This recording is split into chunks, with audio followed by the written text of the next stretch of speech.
On today's Tech Help for Churches, audio podcasting host comparison.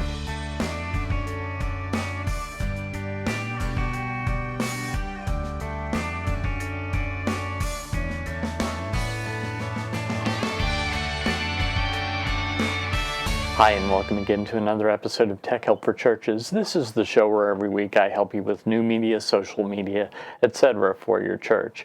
My name is Paul Allen Clifford. I'm your host, and I'd love for you to join the conversation, leave your questions, etc. So just do that below the video.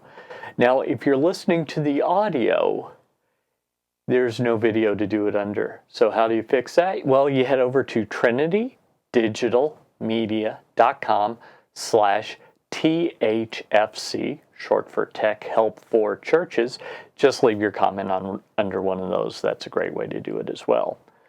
So we've been revisiting some podcasting topics as of late, and I thought that we'd talk about podcast hosting because there's a lot of information out there, and it's not all necessarily good. So the first thing I want you to consider is using your web host for podcast hosting is not a good idea.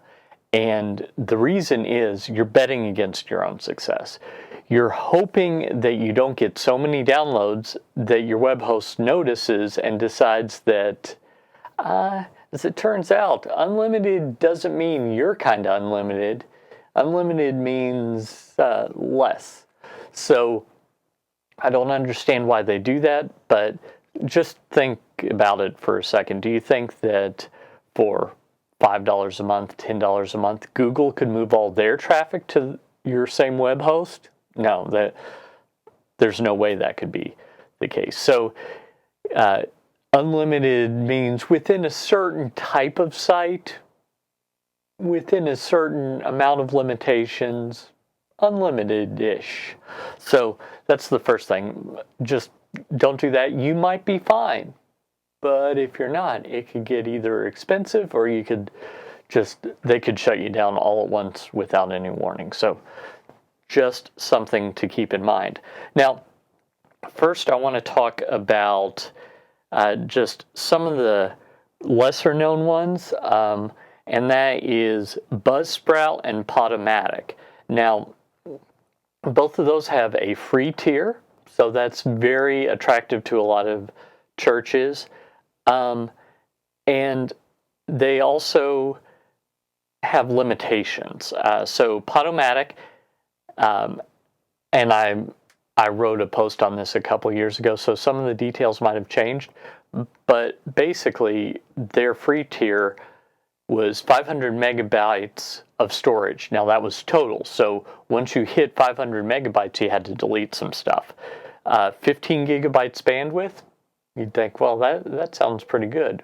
Well, in general, it is pretty good, but there are occasions where you might run into that, so that's a little bit of a worry. So once you reach your 500 megabytes, you have to delete old files, and that's less than ideal. Now, they don't rename your file, and they don't re-encode it, so those are both good things. Buzzsprout, which I recommend for video podcast hosting, also has a free tier, 2 hours of free storage a month. Now, they re-encode your audio, so there's a certain limit. They're going to re-encode at 4,800 kilobits per second, which is really more than you need for an audio podcast. So I really don't like that you don't have control over that particular thing. They don't rename your file, so that's good. They delete your old episodes automatically after 2 months, so that might be a bit of an issue. But there is unlimited bandwidth, so that's good. Another one that I haven't nailed down all the details on is Spreaker. Also has a free account. Also, it's limited by total amount, so once you get to that limit, you have to delete old stuff. Also, if you don't check back every few months, they threaten to delete your stuff, so you have to log in every few months. Something else to keep in mind as well.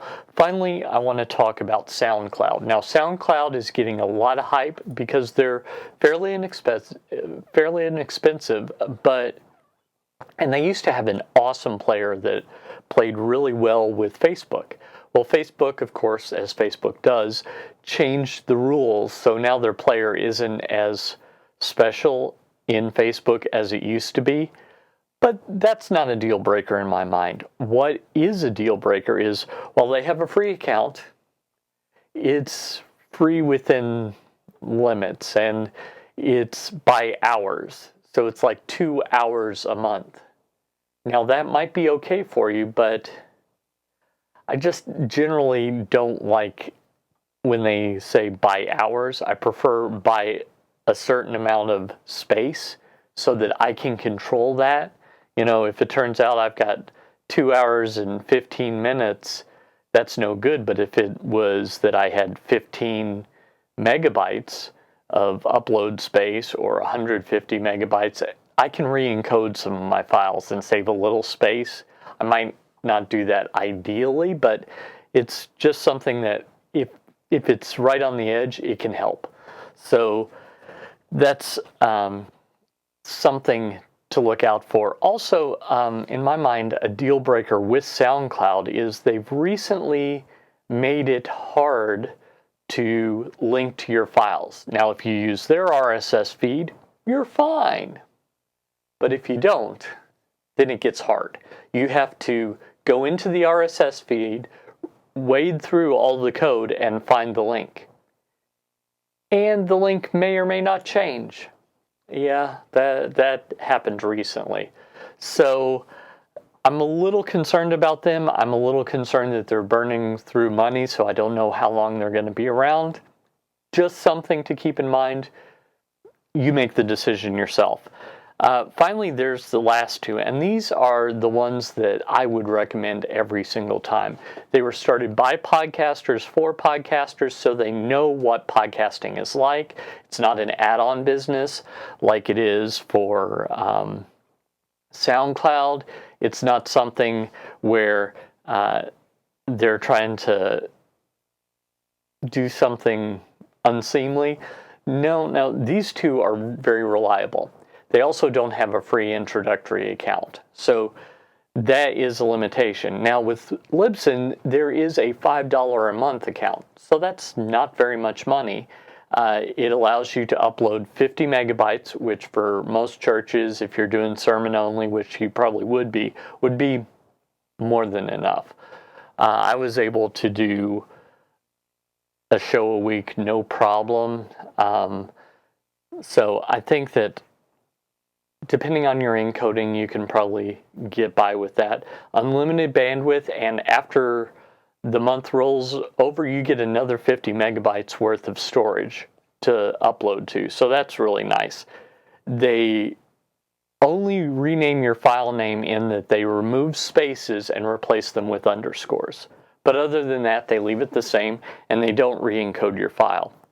Blubrry, their intro package is $12 a month, and it's 100 megabytes, which is a little less than Libsyn's second tier package, which is 15 and 150 megabytes. So comparable. Unlimited bandwidth, you don't delete old episodes, and they may also replace the spaces with the underscores, but they don't re-encode your files. So those are just some of the hosts that I'd recommend, some that I'm a little concerned about, and ones like your web host that I would say don't do at all. One other one that I mentioned last week when I talked about video podcasting is archive.org. Not really designed for podcasting, but you can do it. Just keep in mind you have to release under a Creative Commons license in order to use them. And for me, I release under a Creative Commons license, but I like that to be my choice. Saying that I have to do it was a bit of a deal breaker for me, and it's worth the $15 a month I pay for Libsyn. By the way, that's the audio podcasting media host that I use. So I hope that helps you.